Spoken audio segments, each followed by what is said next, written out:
સીધું કરવું જોઈએ ન કરવું જોઈએ એ કોણ કરશે? એ તમારે સીધા કરવાના છે. તમે બટન દબાવશો એનાથી નક્કી થાય કે આ સીધા થાય કે વધુ આડા હાલશે. દોસ્તો, એક તરફી માહોલ છે. બોટાદની અંદર કડદા પ્રથાની વિરુદ્ધમાં રાજુભાઈ કરપડાએ અવાજ ઉઠાવ્યો. એમાં શું ખોટું કર્યું? કશું જ ખોટું નથી. અહીંયા આપણે કડ કરે છે, વજનમાં 100 ગ્રામ વધારે લઈ લે છે, કટે 500 ગ્રામ. એ બાજુ પૈસામાં કટ મારે છે, ભાવમાં. રાજુભાઈએ વિરોધ પ્રદર્શન કર્યું અને કીધું કે ભાઈ આ બંધ કરો, આ ખોટું છે. આ ખેડૂતોને કઈ ઉપરથી નથી પડતું. પાક મહેનત કરે, પરસેવો પાડે, લોહી રેડે. એ દિવસે એને હાથમાં મગફળી આવે કે કપાસ આવે કે સોયાબીન આવે, વેચવા જાવ એટલે એને લૂંટી લે છે.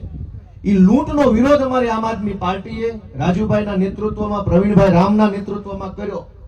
તો એ કડદો કરનારા ઉપર એફઆઈઆર નથી થઈ. કડદાનો વિરોધ કરનારા લોકો આજે જેલમાં છે નવા વર્ષના દિવસે. દોસ્તો, અમે બધું જાણીએ છીએ. એ બોટાદના હોય કે જુનાગઢના હોય કે વિસાવદરના હોય, લોઢાના મેડલ આપ્યા વગર જવા નથી દેવાના. એકની મારો સંકલ્પ છે દોસ્તો.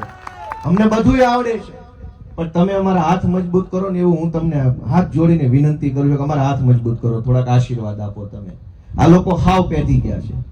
સામાન્ય માણસની પીડા નથી દેખાતી. નહીં જેવી વસ્તુમાં આ લોકો હાવ. એટલે હમણાં એક ભાઈ આવ્યા હતા આપણા વિસ્તારના, કઈક ગોઠણનું ઓપરેશન